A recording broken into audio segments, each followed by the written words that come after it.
Hey there, everyone. Welcome to another episode of the How to Save the World podcast, where we take a deep dive into the academic research of how to influence human behavior to save the Earth. I'm your host, environmental engineer and designer, Katie Patrick.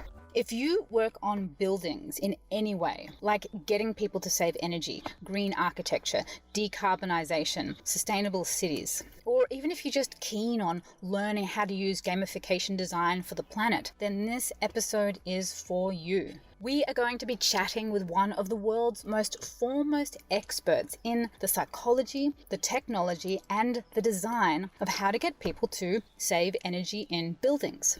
His name is John Peterson. He's a professor of systems ecology at Oberlin College and the author of multiple really interesting papers on the gamification of digital displays of data. And he's also the creator of the website environmentaldashboard.com.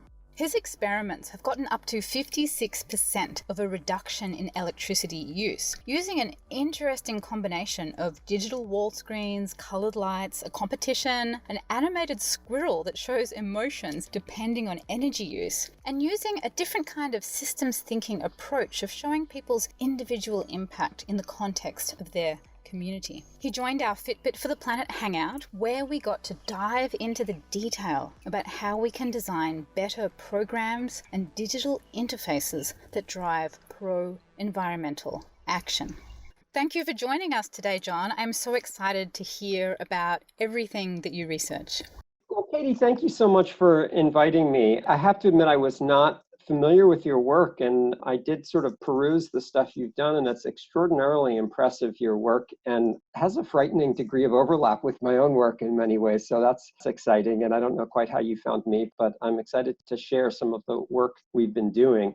And I think I do kind of want to spend the next 10 minutes talking a little bit about this concept of environmental dashboard, which is kind of a culmination of a lot of different aspects of research on feedback that I've been involved in with. But just to say a little bit more about my background, I am a systems ecologist, as Katie mentioned, and my background is I went to Oberlin College as an undergraduate and then got a degree in forest hydrology at Yale University, and then went on to get my Ph.D. in coastal marine ecology at University of Maryland, studying coastal ecosystems with the thought that that might keep me on the coast, which I guess I'm on the coast of Lake Erie, not on the coast I intended.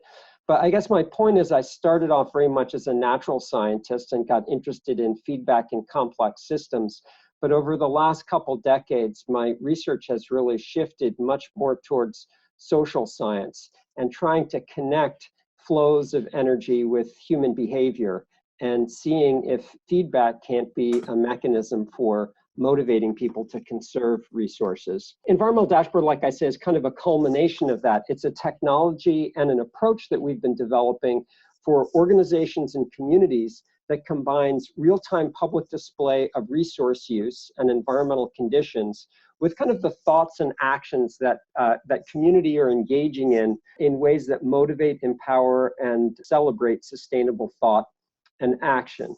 And over the last decade, our research has been supported by lots of folks who I should mention: the US EPA, the Ohio EPA, the Great Lakes Protection Fund have been real supporters, the Cleveland Foundation right now. We also, in the early aughts, founded a company called Lucid Design, which went on to sort of commercialize some of what we developed. So some of what I'm going to talk about is installed in thousands of buildings across the United States and Canada. But my own work has sort of remained very much focused on communities. So this idea of a sort of community scale feedback is really quite central to what I've been trying to do. But the kind of central point I want to make as context for what I'm going to talk about is that for 99.9% of the 50,000 years of modern human evolution, the decisions that all of us made as individuals and as members of communities were really determined by direct and very intimate feedback we received from the ecological systems around us. So our ability to successfully acquire food, fuel, fiber, and shelter was really contingent on successfully responding to the cues around us. And you sort of fast forward to today, and the reality is that North Americans spend over 90% of our lives inside of buildings, and we've lost many of the feedback cues that informed our decision making. What we do in our daily lives as individuals and in communities is now very much separate from nature. And I think a case can be made that that's really kind of our fundamental problem, is we don't have the feedback that allowed us to calibrate what we did with the natural world around us. And I think many of these problems about lack of sustainability really relate to that loss of feedback. So it's not that feedback has disappeared. I mean, ecological systems are still dominated by feedback. Obviously, we're social organisms, so the way we engage with each other is dominated by feedback. And increasingly, we're developing very sophisticated feedback in our technological systems. But the problem is those three sort of zones of feedback aren't really connected with each other anymore. So many of us have been kind of focused on this idea of trying to bring together human beings, the sort of consequences of choices we make on the natural environment, and bringing that information back to human beings. I mean, I see that concept of what some people have called EcoFeedback, or what some of us call socio-technological feedback, really all over the excellent work that Katie's doing. That idea of really trying to recouple us with the natural systems that we're dependent on, so we're more aware of the impact and can calibrate our decision making accordingly. So kind of the fundamental question that I've been asking together with many of my colleagues is, are there ways we can leverage the power of integrated feedback and storytelling in ways that motivate and empower social, ecological, and economic transformation, the kind of transformation that's really necessary to address these, really fundamental existential challenges we're facing, like climate change. So in many ways, what we're trying to do is to develop a technology and an approach to communication that really promotes systems thinking and action. So a systems thinker is someone who sees themselves as an integrated and an important part of a larger whole that they're participating in. And there are kind of a bunch of corollaries to that. One is we're trying to develop this technology to foster a deeper sense of connectedness and belonging to social, ecological, and economic systems that people participate in. We're trying to really help people situate their individual decision-making in a much larger community context. We're trying to really share and celebrate the pro-environmental thought and behavior that people are already engaged in. And finally, at the end of the day, we are trying to change people's behavior in ways that directly advance sustainability and resilience. Kind of a conceptual model of this is using technology as a connector that joins together different entities within a community, and then also allows for sort of the spontaneity of networking to develop in those. So just to get kind of specific about the technology we've been involved in developing, it's got kind of 4 components to it. One is something we call Building Dashboard, which is used to monitor and display resource use within the built environment. Think of it as being like the dashboard on your car, but for buildings and with a lot of social psychology built into it. Citywide Dashboard, which monitors and displays resource use at the level of whole cities. Community Voices, which combines the images and words drawn from real people in communities. And then we also really see the value and importance of having some way for people to exchange information about what's going on within communities. And the main distribution venues for this are digital signage. So for instance, within the community of Oberlin, which is a small community, 6,000 people, we have 21 screens installed throughout the community. So you can't really walk through the community of Oberlin for more than about 5 minutes without walking by a screen that contains feedback about resource use in the community, about what people are doing to conserve resources. And obviously we have a web presence, but we do see this notion of putting information in people's face, in their space, as being, that's kind of crass, but that's kind of what we see as critical to making this feedback evident to everyone within a community. So it's kind of a multi-level feedback concept where we recognize people are making choices. Those choices are affecting the environment. The environment is affecting community. And we're beginning to install metering then to measure the impact of those choices, translate those into a display that's engaging and empowering to a non-technical audience. That was sort of where we started with building dashboard within buildings. Then we began building in monitoring. So that's our first level of feedback. Then we began building in monitoring of environmental conditions within our local community and including that as part of the display.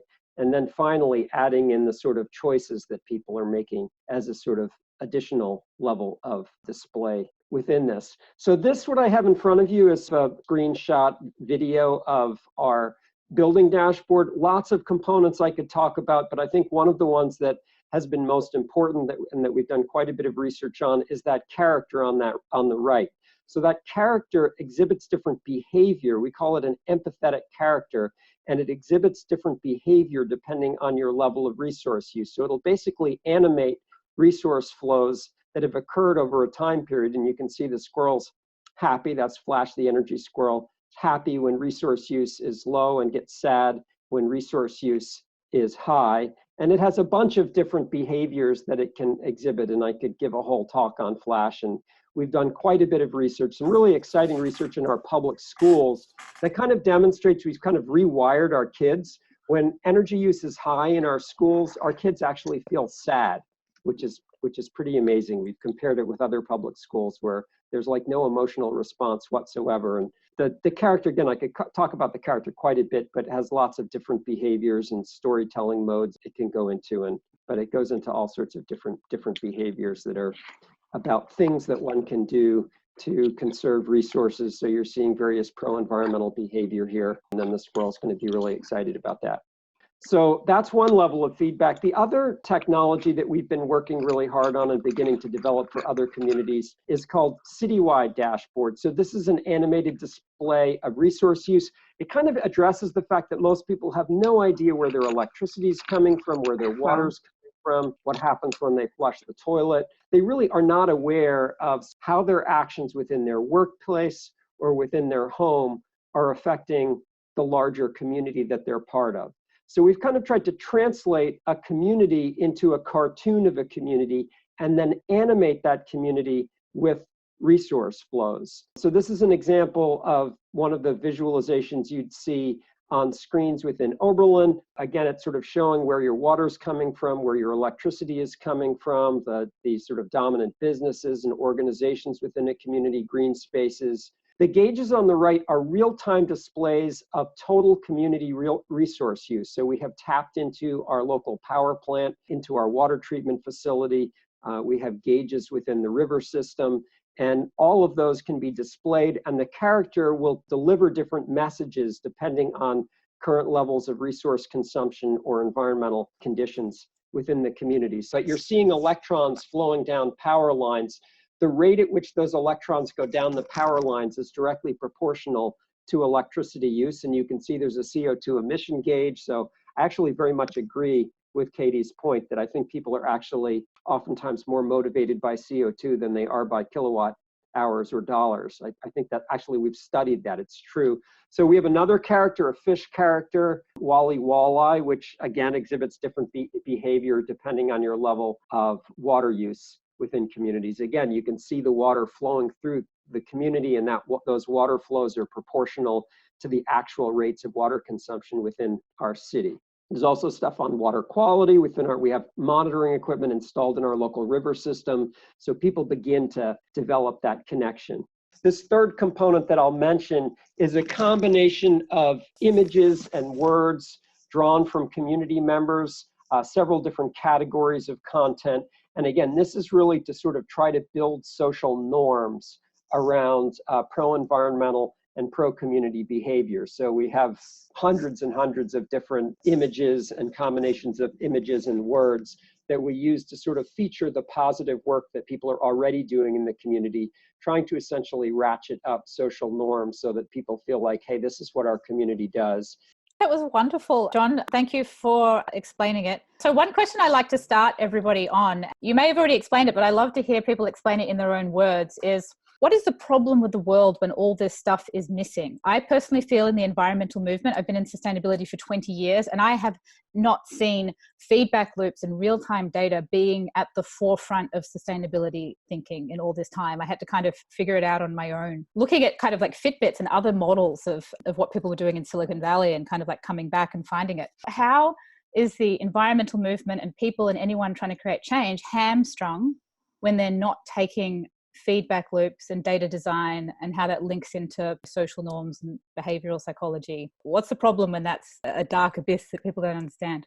Well, I guess I go back to the point I made about human evolution, which is that we evolved not just as social organisms with each other, but as social organisms that were fundamentally integrated within larger ecosystems. And the problem is that development of fossil fuels, the movement towards cities, the sort of movement out of natural ecosystems and into these very artificial environments. We're living in buildings that are typically temperature controlled. We're not experiencing that feedback from nature. And I do feel like that's a fundamental limitation to our ability to address problems. And you could say on one hand that technology has to some extent created this situation where we can produce lots of food with very few farmers and live very separate from nature. But I think actually at this particular moment in our history, when climate change is obviously this existential crisis we're facing, technology also allows us to sense the environment at scales that our ancestors could not sense. So I do feel like we're at this almost singular moment in our history where we desperately need feedback to recalibrate our activities so that they can be supported by natural flows of energy from sunlight, and where all materials are recycled, the concept of waste is eliminated.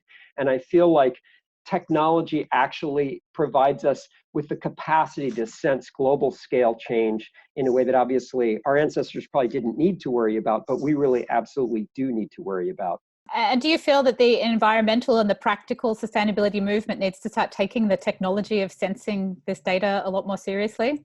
I do. I feel like obviously scientists have really advanced sensing technology enormously, but I feel like the work that you're doing, hopefully the work that I'm doing of translating that information into a form that's actually accessible and emotionally resonant as well as informational for a non-technical public, is really the crucial work that is just in its infancy right now. I mean, the beautiful visualizations that NASA creates and stuff, they're still, let's face it, they're really geeky. They're not designed to really pry people's emotional response. And I think at the end of the day, these sort of like emotional responses, the heuristic responses of human beings, not the informational responses, are what really drives us in most of our decision making.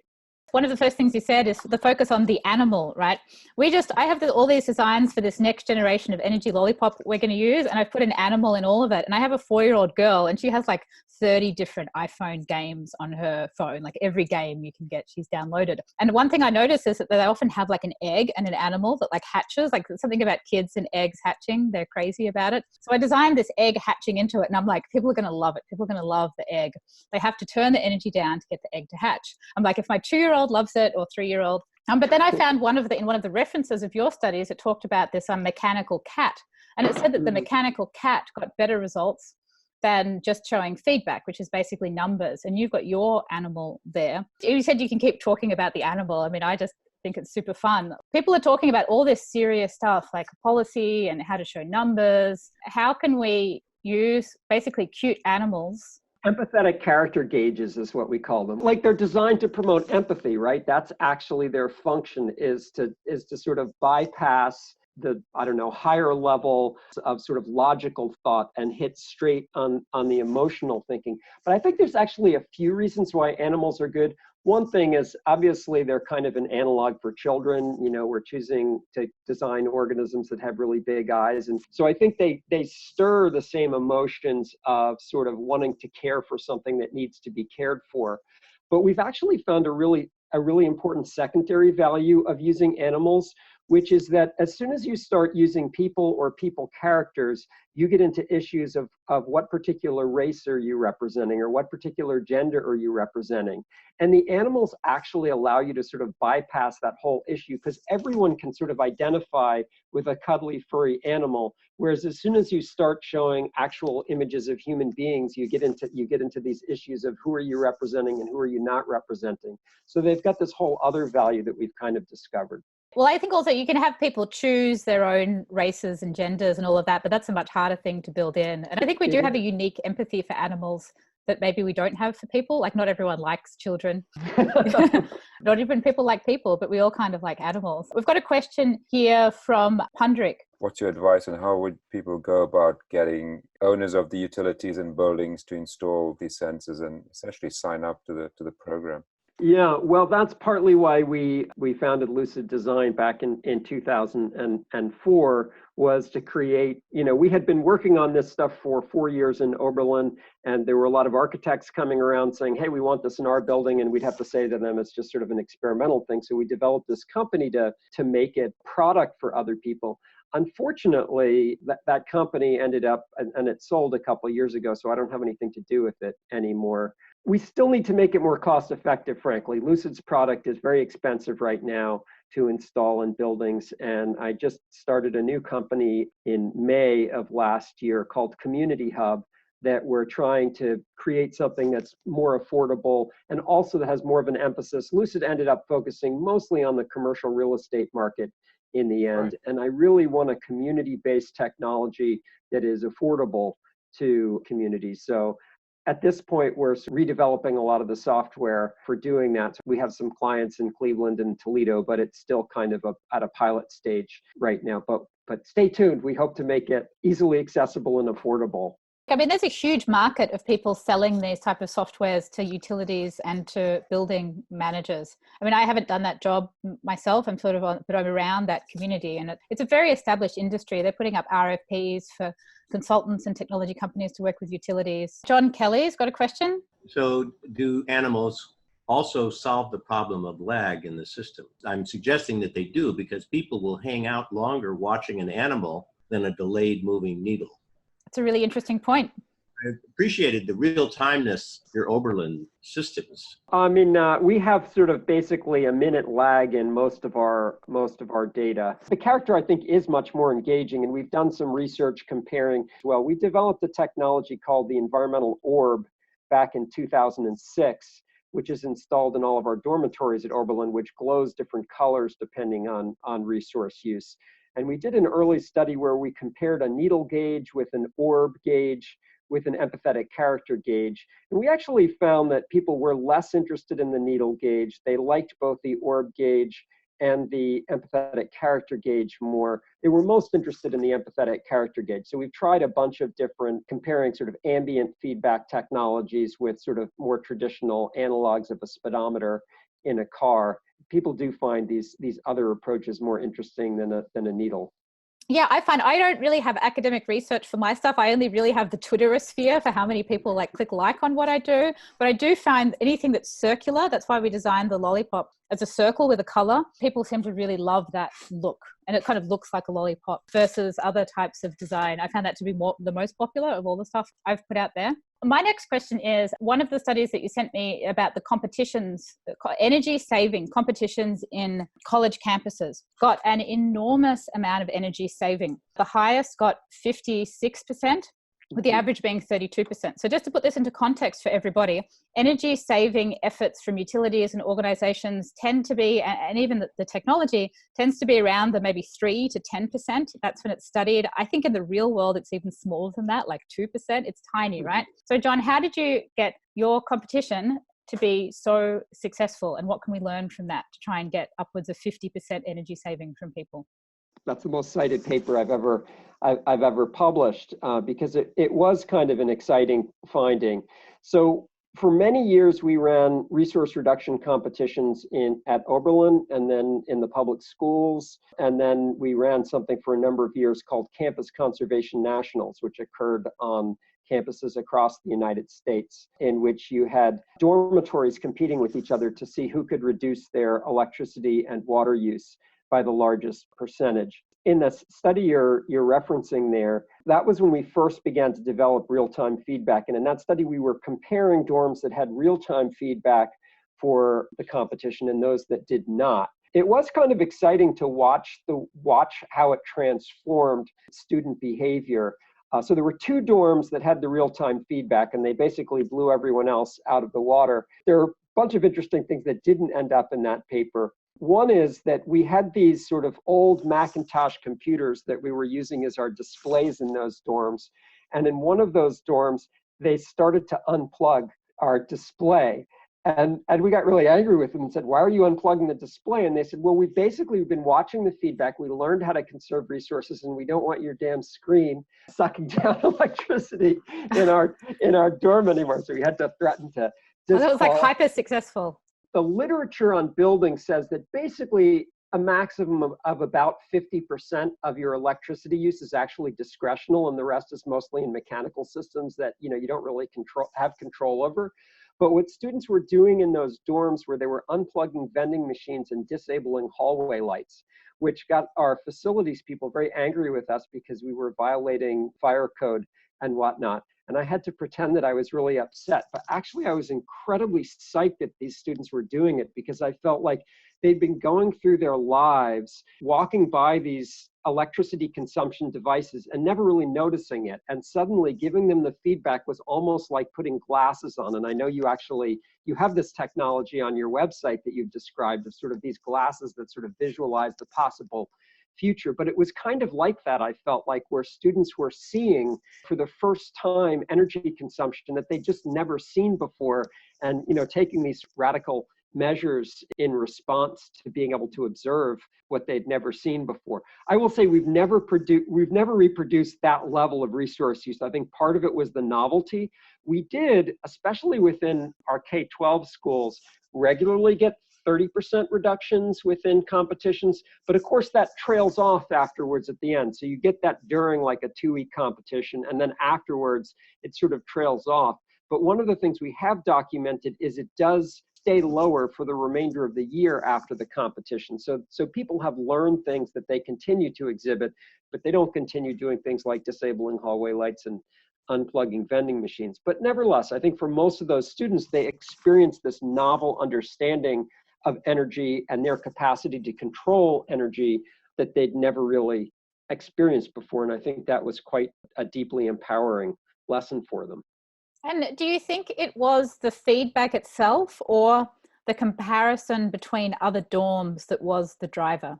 That's a really good question. I think that feedback social norms, my closest colleague here at Oberlin is Cindy French. She's a social psychologist. And I have really come to believe that it is social norms that really are the key to behavior change. It's making data comparative with others who you care about or some sort of reference to you. So yeah, I think whether it's competition or other forms of social norms, I think seeing how you're doing relative to other people and constructing through technology an environment in which you're motivated to beat them in some way. I mean, some sort of friendly competition. Although I will say we did several years, we collaborated with USGBC and with World Wildlife Fund on this campus conservation, this competition. And the first time we did it, we had campuses competing with each other. And that turned out to be really disempowering because, of course, there's only a couple campuses that are going to win. And then there's 50 campuses that are not going to do as well. And so we found that level of competition was really disempowering. And so in the subsequent years, we had competitions within campuses and then collaboration among campuses. So we set like a goal of reducing electricity by a gigawatt hour across all campuses, which we actually did. But then within campuses, we had competition. So I think considering the scales at which you're engaging people in competition versus collaboration, I learned the lesson that that's actually a really important thing to think about because if only a few people can win and you have a lot of people participating, competition is actually really disempowering. You know what I'm saying? So you have to think really carefully about how you build in that social comparison in a way that empowers people rather than disempowers people. That's come up a few times. Like if you have like a leaderboard and like only one person really gets to be first or second, Right. Everyone else is kind of depressed by it and they don't get to see progress. So you need to, I mean, as a user interface designer, I think, well, I have to not design like that. You need to chop it up into like maybe just putting like, I don't know, like groups of like 3 people together so that they're closer together, showing each individual's progress, you know, with a goal, just being aware of that. You want to use technology to construct the appropriate groups. So if you can group people into scenarios in which they're near enough that they feel motivated, but I think a lot of thought needs to go into that piece of the design process, how you construct groups. And, you know, at the end of the day, obviously, we sink or swim together as a species. Whenever you do competition, I think it wants to be embedded in a larger collaborative context. My next question is about understanding the role of education. I feel like pretty much everybody who works in sustainability and environmental change makes the value action gap. My book opens up, it's like the first page is about the value action gap in the first sentence. However, some education works as a primer. This word I learned, it works as a primer. So when you do put the behavioral prompt, so the screen, the feedback, the competition, the emotive co-learner gauge animal, people are more receptive. They're kind of ready to go. How important is the education? Can we just like get away with kind of not doing it at all? Just move straight to like data and behavior? Or should we be, if we're planning something, plan to, okay, get everyone to watch a documentary, you know, then get everyone to watch some YouTube videos.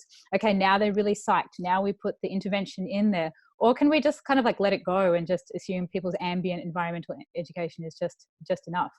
There's a lot in that question. I mean, you know, I'm an educator, so I guess I'm sort of biased. I didn't say how I make my money, but I make the money I make as a college professor mostly. I think education is critical, but I guess also it's a question of how you're defining education. I mean, I think the information we're putting on screens, I think the behavior of the squirrel is education. I mean, I think it's all education, but as you're referencing here, there is a major gap. I mean, I think it used to be, and I think, you know, this is written all over the failure of addressing climate change, that we assumed that if people knew enough, they would act. I mean, that was always what climate science was about, was, well, if we just got more evidence, if we just convinced people that this was really occurring and had them understand the magnitude of what's going on, they would then take political action. And I think we've come to understand that information alone is not what motivates people. Understanding alone is not what motivates people. And so I think figuring out, obviously, you have to have a level of understanding before you'll be motivated to act, but that's not actually what motivates you. So I think there's an enormous amount of complexity that we have yet to really figure out, to be honest. I think there's enormous room for folks like you and me and others to try to crack this nut of, you know, what is the right combination of information and then emotional generating initiative. I suppose the way I think about it in terms of an academic context is that if I've got 100 people, right, say you're doing a study, right, you've got 100 people in one group and 100 people in another group. If one group, we get to watch a documentary about climate change, you know, it's typical education, or see a lecture, and the other group we don't, and then we give them all of the energy saving prompts, how much better will the one who watched the documentary do? Or will it make no difference? I see all these things where it doesn't make any difference. Like apparently people who really care about climate change and know a lot all about it don't do any better at saving energy than people who don't believe in climate change and vote for Trump. I mean, I don't know if that's completely true, but I believe that I have read that in abstracts of papers. It's like, well, what's the point? Crying on Twitter about the earth burning, but there's really in the data, like not that difference. So that's my question. With the two groups of the 100 people, how much better would the one who saw the documentary do? Actually, I think it depends on the nature of the documentary. I mean, I think what you're saying is actually supported by data that knowledge, again, it's a kind of a reiteration of something I was saying, knowledge does not necessarily breed action, even knowledge among people who care. Again, I kind of go back to this idea of systems thinking. This is one of the centers of our research right now, trying to get people to see themselves within a larger whole and understand the importance of their decision making is kind of fundamental to what we're trying to do, but it's still not a fully tested hypothesis. This notion that people who think systemically necessarily make better choices is not a fully tested hypothesis, but I do think context is critical. And I think social context is particularly critical. But obviously political context is critical as well. I mean, I don't know if Europeans as a whole are fundamentally more moral or behave better than we do, but the reality is they use a lot less resources than those of us in North America. And the reason they use less resources, I think, is probably largely because of political constraints. They recycle more because they're forced to recycle more. They have legislation that compels them to do that. And I think there is a ratcheting between social behavior and actual context that forces people to do things.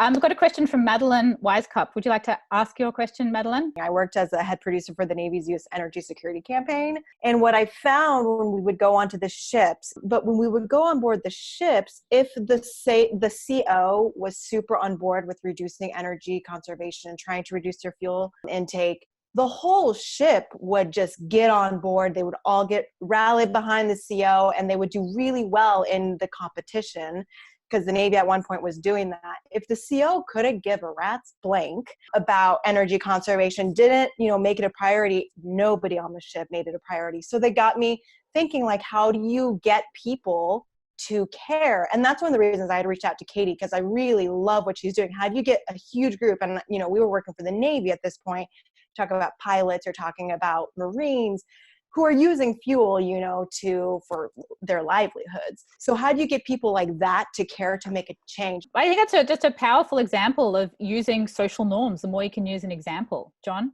Yeah, I mean, you brought up a couple things there, Madeline. One is the issue of leadership. And I think obviously there are certain structures like the US military where leadership is so fundamental to the organizational structure. I think in those contexts, leadership is absolutely crucial, even within our country. I mean, obviously that what our president is doing and saying is pretty critical in terms of establishing leadership. But the storytelling component that you're talking about there, I think, is also important. Telling the right stories. If I've learned anything from psychology and anthropology, it's social norms and storytelling. The power of using technology to tell a story that helps people to see themselves as part of a positive larger whole, part of a community that is moving forward on things. And I also think that sort of positive element of stories is very important. I mean, negative stories obviously are very important. They're used, negative campaigns are very powerful in political situations. But I think at the end of the day, most positive action results from inspirational stories about what has been done and what can be done. So I think finding ways of using technology to tell those positive stories and ratchet up people's behavior is just critical to successful design. The next one is the granularity and resolution of data. We can do it at a whole bunch of levels of the individual home, of the block, of the street, and then also the granularity of time. Is it absolutely real time to the second? Is it every 5 minutes, every 15 minutes, every hour? Nico and I, who's on the call now, have been looking at the electricity APIs, and some of them have every 15 minutes with PG&E, but I looked up some others and they only come every hour. And I'm wondering, gee, if it's really every hour, are we going to get the real-timeness enough? Using the word granularity, how granular does it need to be, both time-wise and both kind of geospatially, before the impact starts to drop off? I think that's a really good question, and I think it's quite context dependent. If you're looking at a whole city, I mean, we do happen to have minute resolution data, and it's exciting to be able to see, in Oberlin, you can see when there's a fire going on, for instance, because water use is spiking, when the fire department is responding to something. And I think that level of connection that people feel about, what's happening at that sort of individual level really is affecting city use. But the fact is, when you start looking at whole communities, people's individual actions are kind of sort of subsumed in the average. As you increase spatial scale, time resolution becomes, I think, somewhat less important. But it really is so context dependent. So right now, I'm working on, we're building a new school in our community, and it gives me the opportunity to work with the designers to really disaggregate end uses by, for instance, classrooms. So we'll be able to separate out the first graders from the second graders from the third graders in terms of resource use. And I think that's going to be very powerful for their learning, to be able to see like their individual actions, when they turn off lights, being able to see that on our display. But I think if you're doing a competition between a bunch of different dorms and stuff, The minute resolution is really important for helping people to understand how behaviors affect things, but I think the motivation is probably slightly larger scale. So it's so context dependent. For me, it's sort of partly opportunistic. At what level can I get data? I'm always trying to get the finest, most disaggregated, the finest grain, most disaggregated data. But give me any data, and I think I can do something useful with it. So I think being opportunistic with what exists. I mean, we've discovered that there's all this data from buoys that are installed out in Lake Erie and in river systems that agencies have been collecting, but it's on the internet in the really Byzantine form, no decent display. So there's a lot of data out there to be had, and I feel like before we worry too much about collecting more data, we should probably take advantage of what we have and just figure out what can we do with it, Yeah, that's interesting. Like, at least get it out there, what's looking nice, before we worry about the frequency. My next question is about wall-mounted screens. I'm obsessed with wall-mounted screens. I want to cover the world with environmental data wall-mounted screens. Mm-hmm. But I wonder, and people always say, like, oh, why don't you make it into a website? Why don't you make an app? Like, why don't you make a Facebook widget or whatever? The question is, I think that wall-mounted screens, if they're designed well, will work. How well do they work versus, this kind of what's called like ambient messaging, versus if you don't have it and you're using things like email and text message and sort of Twitter bots to get out to people? Do we need the wall-mounted screens as much as I would like to design them? I believe you are 100% correct. I used the phrase before, in your face, in your space. Because the reality behind a website, honestly, this was one of our motivations for doing competitions, is we created this beautiful display. We had it online. The only people looking at it were the people who were already there, who already were mentally there. They wanted to look at it because they were interested in it, but most people never looked at it. They wouldn't have gone there. They wouldn't have gone out of their way. You go to a website because you're already interested in something. Whereas if you've got a screen in your face, you're gonna deal with it, even if you don't think you're taking it in. So we've done quite a bit of research before we installed the screens in the community, and then 3 years after we installed the screens in the community. And we asked people a couple different questions. One is, how much do you notice the screens? And most people don't think that they're looking at the screens.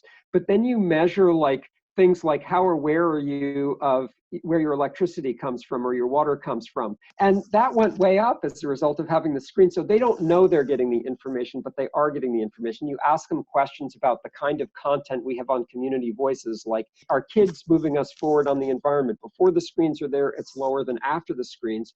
Why? Because we're featuring all this stuff that kids are doing in our community. So they don't know they're taking in the information. So I think even if you encounter people who say, I don't look at screens, it's like any other advertising. People don't think that they're taking it in, but they're taking it all in. I think ambient feedback is absolutely, absolutely critical, because that's where you preach to the people who are not already there with you. Yeah, I think I saw one study that was referenced in your studies that just using a light, they tested the subconscious or subliminal effect of light.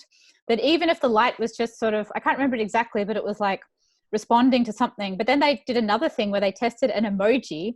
One slither of time was so fast that you couldn't consciously tell that you got an emoji for saving energy. And then they tested it against the emoji where it was like a whole second, or half a second, you could really see the emoji. And they found that the unconscious emoji that was flashed so short, and the light that was so short that you couldn't even see it, worked almost just as well as consciously seeing the emoji. And something was just about like lights in the background that weren't not really telling you what to do, but just the lights there had this effect on saving energy. So anyway, it's amazing to think that there's this unconscious message that goes on if we build these ambient systems. If you ask people if they noticed it, they'd just be like, I didn't notice anything, but yet the data is changing. Yeah, I think that's definitely true. And I don't think there's no one solution. I think you need to give people information that takes some processing, but you also need to give people information that doesn't take processing. I don't think it's not an either or. People need to be educated so that they have a deep understanding of these challenges we face. But the information you give them to actually change their behavior once they have some level of knowledge may be more effective if it's ambient, or if it's about emotion. So I feel like we need full spectrum solutions in terms of how we engage, educate, motivate, and empower people to make positive change. I don't think there's a solution, but I personally feel like you need ambient feedback. And to get a bit more specific about that, if you can design something with the net amount of matter, kilowatts or parts per million of pollution, water, whatever, or you can design it in 100%, and then you get to see, oh, we saved like 10% or 15% instead of we saved like the raw number. I think in your competition, you used 100% and their job was to get down from 100%. Which one would you prefer to use, net numbers or percent? Oh, definitely percent. Although I think they have different functions, like on the Citywide Dashboard where we have those numbers on the right that are changing all the time, showing you real-time conditions. I don't really care whether people actually grasp those numbers and know, oh, we're using, 50,000 gallons of water per hour right now. But I think just having the numbers there and the numbers moving gives people this sense that this is a community, that like the community is using water. So I think there are a couple different reasons to use numbers. One is because you actually want people to know what the numbers are. I have a terrible memory for numbers, and I think most people do, but knowing that there are numbers, knowing that something is increasing is important. So I think numbers have different value for different purposes, but I agree with you that percentages are something that you can pretty easily interpret. So our competitions are always about a baseline, and then what have you done since the competition started relative to the baseline. As you said at the start, people do not understand what a kilowatt hour is. I think for most of them, it's not that damn important that they do understand what a kilowatt hour is. What we want them is to reduce their energy use, right? Well, I've gotten over that by applying a color grade, that I want to try and educate everybody on what the color means. Red means bad, dark red means really bad. So that's essentially kind of like the scale. But we've got a question from Jordan about baseball. This fascinating conversation, this really interesting information. And I have a somewhat unusual situation. I've been talking to the Oakland Athletics baseball team about taking their new ballpark to really high building performance standards. And what came up in the conversation was, how can we get fans more involved with sustainability and climate change, quite frankly, and how they can address it. Most of you know baseball games are really long. I think there's an opportunity there, and it's a sort of a new concept for me to consider how to engage 10 to 30,000 fans at a baseball game on something like water savings or energy efficiency, or what their ballpark is doing to fight climate change. And I wanted to ask John or you, Katie, whether you've got some just general ideas of how I might approach this with Oakland Athletics and maybe try to start a trend throughout the baseball community. Well, it's interesting you should mention that, because we've been in discussion with the sustainability coordinator for the Cleveland Indians Stadium about how we might leverage what we're doing. We've got an exhibit at the Great Lakes Science Center, which is kind of adjacent to the Indians Stadium, and actually the owner of the Indians has donated money to support our project. So there's interest there. I don't know the mentality of sports fans well enough to have a clear sense of necessarily how you motivate them, but I am intrigued about the capacity of using their digital signage, because of course that's enormous digital signage. Yeah. And the question of, are you flashing messages, conservation messages on there? What if you put Citywide Dashboard on there and you've got like your entire fan stadium, and Lord knows there's a lot of downtime in a baseball game. Yeah. So I think there's a lot of opportunity there for leveraging this sort of technology and taking advantage of what they got. What if they were looking at sort of citywide environmental conditions while they were at a baseball game? So I think there's huge opportunity there to be exploited, I would say. I never thought of that before, because, obviously I've never been to a sport game in my life that they have big screens. Okay, my next question, John, is getting into the nuances of how to design these energy saving competitions. If you had the choice between giving people a prize, so what do you call it, an extrinsic reward, or comparing people to each other in that social competition thing, which one do you think is a stronger pull? How I compare to my neighbors, that I get to do better than them, or that I get like a thing? Well, this kind of goes a little bit back to your initial comment about money and whether money is like ultimately motivated to people, because I think we certainly operate with this assumption that people are fundamentally economic entities and their primary motivation is either saving money or making money. And I think obviously money is a motivating factor for people, But I think the social factors of sort of wanting to belong, wanting to feel part of something are much more motivating. We found something really interesting with some of our early competitions, which was we would host ice cream parties for the dormitory that won. They would fight like cats to win, but then they wouldn't show up for the party. They wanted to have won the party, but they didn't actually care that much about it. So it's a complicated thing. Like, I think sometimes having an extrinsic factor kind of like makes people want to engage in the competition, but it might not actually be the thing that's causing them to compete. It's more of a social thing to compete. So again, I think there's a lot of complexity there, and I don't really know the answer, but I think at the end of the day, people care about other people more than they care about anything else, whether it's money or some other extrinsic prize. But think of like these amusement parks where people will go and lay all this money down for these like worthless big animals that they will get, or whatever they get. They'll just like put all sorts of like, they'll compete like heck to get that thing, but they don't really want that thing. They just want to win, I wonder if it's got to do with like the pursuit of mastery. Like in game design, we had a sort of an eminent game design author on last month, and we talked about this quest of mastery. People always say to me about environmental behaviors, they say, oh, it has to save the money and it has to be easy. And I'm just really not convinced by those arguments that people do a lot of extremely complicated things with their lives because we love the quest of mastery. And I wonder how much of that plays into the quest for the prize to kind of like master the competition. And I saw another somewhere in your studies that said that complicated energy saving measures can do better than simple ones because people find simple ones kind of boring. Like people don't really get into switching the lights off, but it's quite possible that you could make the more substantial job of kind of like reworking an existing building, which is difficult to do, into this like quest of mastery. And then the kind of like prize is more like about the quest rather than the tangible nature of the prize.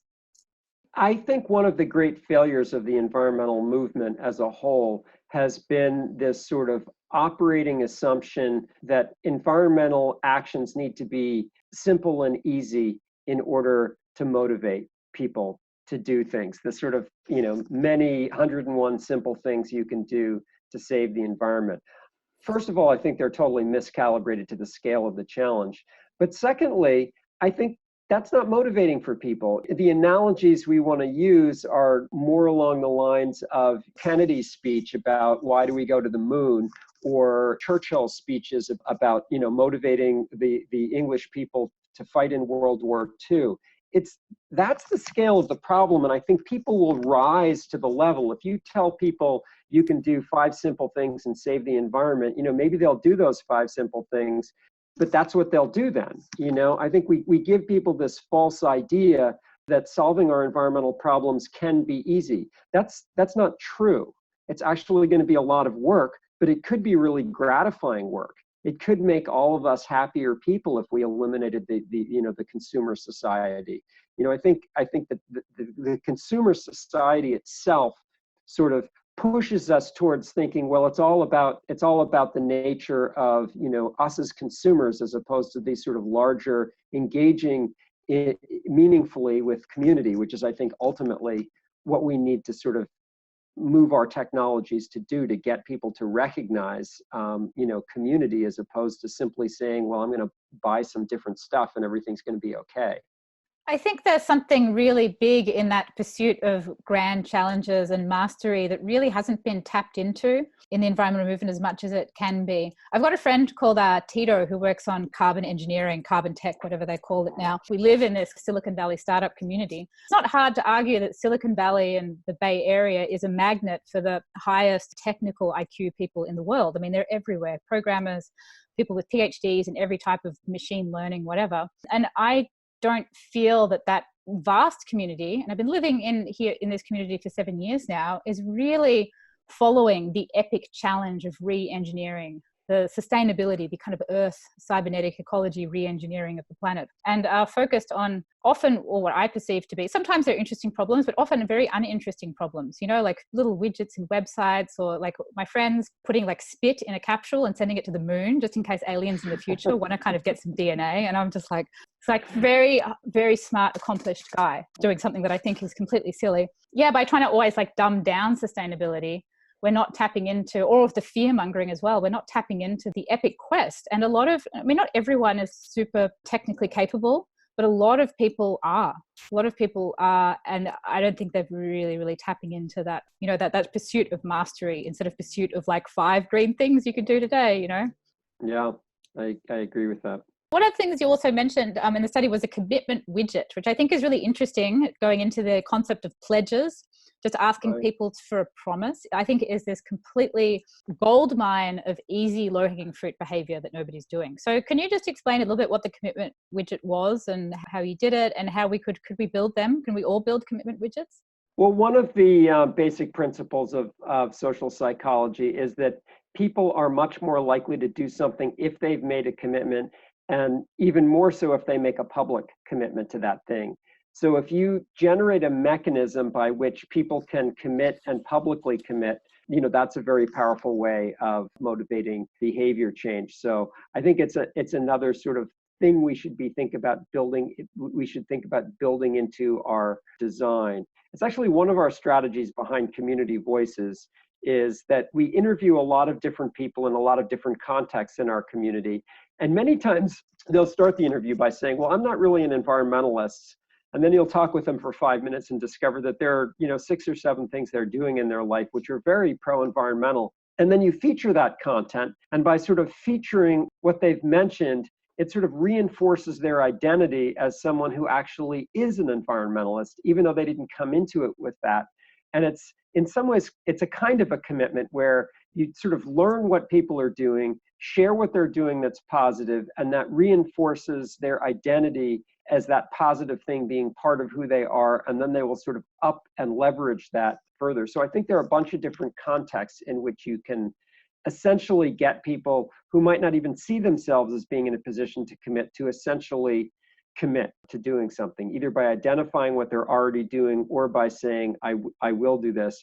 But in a larger sense, I think oftentimes we don't ask people to do things. And if we simply ask them to do those things, they would do those things. We're not as a society asking very much of people. And if we asked people, they would rise to the occasion. I find it remarkably powerful. When I first learned about it, whenever I went to parties and meetups, and there's events all the time in San Francisco, so I'm out every second night, go to potlucks or meetups or whatever. And I would talk to people about what I was doing. And I'd be like, yeah, this thing really works. Could I just get you to write down something that you'd want to do? And then they would write down like, I commit to making my own toothpaste, or I commit to buying a soda stream. And it was so powerful. A couple of times I stopped doing it because I felt like I made the person uncomfortable, because they felt like, so they did it. And then they were like, oh my God, I have to buy one. And but even in meetup groups I've done, when I take a photo of them, people start sending me like photos like a week later, not because I'm asking. They're like, Katie, like I'm still doing it. I met one guy and he's like, I'm still making my own toothpaste like a year later. And I'm like, wow, like I couldn't even remember the guy's name. Like it's so powerful and something that we're not doing. But with your commitment widget, was it something on the internet? Did someone have to type it in? I'm wondering if when somebody has to type it in, it doesn't work anymore versus writing it down on a piece of paper with a real human there. We had a mechanism where people could basically check things off that they were doing. There is a large body of psychological research on commitment, so I think we might not have felt like we needed to go back and verify that, because there have been plenty of studies that demonstrate that when people make a commitment, particularly a public commitment, they're much more likely to exhibit that behavior. There's another piece of this that's important to recognize too, is there's also a principle in psychology of consistency. People really want to exhibit consistent behavior. So if you can get them to make a small commitment and then sort of ratchet up that commitment, consistency sort of compels them to do something that's consistent with the initial commitment. Once you get someone to in any way identify, especially publicly, that they're engaged in some sort of pro-environmental behavior, you can then ask them for much larger commitments. Foot in the door technique. Absolutely, and it's very well recognized. There's a social psychologist named Robert Cialdini who wrote a book that many of you may be familiar with called Influence. It's called Influence. It's an excellent, basically, summary of much of what is known from social psychology that's really valuable to sort of the field of design. So it talks about a lot of these principles. The book is incredibly easy to read. My final one is about, because I was really interested that you put in this idea of being a systems thinker in with the feedback loops, because I had really thought it in a much more simplistic way of just show people numbers that they'll do stuff. And about the context of like a person within a street, within a block, within a suburb, within a city, within a state. And that's kind of been what we started doing with Energy Lollipop. Like I saw the California CO2 data and I was like, wouldn't it be cool if that was just like out there, really big to see? And then you think, well, I thought, well, if it's like a town, they're not going to really get into it. They just want a town, right? And then a house wants a house. And so you end up with this like layers, kind of like Russian doll layers of data, of everything fitting. It's the same data stream, CO2 intensity or whatever, but like a doll within a doll within a doll within a doll. I mean, how important is it that you think we need in terms of designing these interfaces and these kind of models of sustainability to get out of this very reductive, maybe not reductive isn't the right word, but just individualistic type of showing people data and showing people the way, the sort of Russian dolls of them all fitting together. But just because I show people these big designs that I do all the time, and every second person, at least 50%, tells me they're not going to motivate people because they don't show people's individual action. And I personally don't think that's true. Since we started the Energy Lollipop app, Nico and I, even though it shows all of California, we're like, oh my God, we can't use energy at nighttime anymore. You know, it really is motivating to see the whole state. And I personally think people would be motivated by their own town and their own state. It's just kind of never been done before in this big public orb sort of way. So nobody really knows. Anyway, that was a lot of a jumbled question, but there you go. John, what do you think? I like the way you're thinking about it. Yeah, I do. I personally think having people contextualize how they fit into a larger community is absolutely central to addressing, climate scale problems. So yeah, I think it's not sufficient to just show what their immediate is. I mean, obviously there's a balance here, because if you show large scale data, people don't have that much direct influence over that large scale data. But I think contextualizing their smaller scale data in terms of the larger scale data so that they understand the way in which their individual actions are contributing to a larger whole is critical. I mean, the old saying, think globally, act locally, is really sort of, I think, part and parcel to what we're trying to communicate here, that you have to, or Betty Friedan, who said the personal is political. I think making that connection between, the individual and the collective is at some level what's missing in our society right now. We've got so much emphasis on the individual, and I think the individual needs to be situated in that larger community context if we're going to solve, the scale of problems that we need to solve. Since reading it, I really started to think, is everything I'm doing showing these layers? Are they showing this?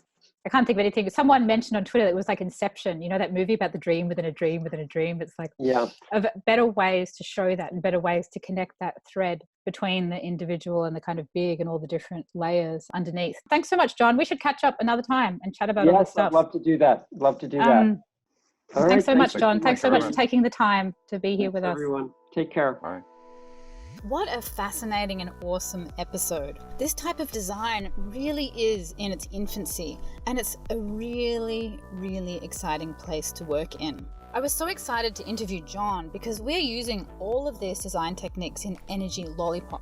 Real-time feedback, competition, and gamification, and also the ambient display of color.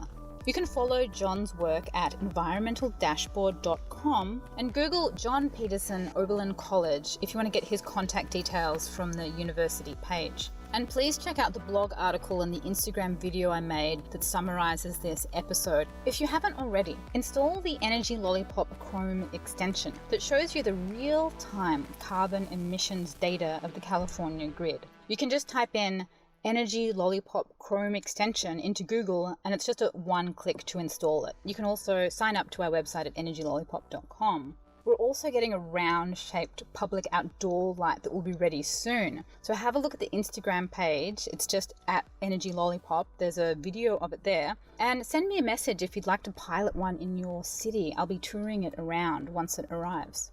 Please share this episode with anyone you know who designs environmental change programs or startups. We need to get the message out there that this type of design works. And of course, please consider supporting the podcast on Patreon. If you can chip in $5, $10, $25 a month, it really helps me to be able to keep on making these episodes. And don't forget to sign up to my website, katiepatrick.com. Follow me on Twitter, Instagram, LinkedIn. I'm posting ideas and research and tutorials all the time. And if you haven't already, grab a copy of my book, How to Save the World, on Amazon Audible. It's also on Indiegogo. It's all about how to apply this type of gamification of environmental data to changing the world. Thanks for listening, and I will see you next month.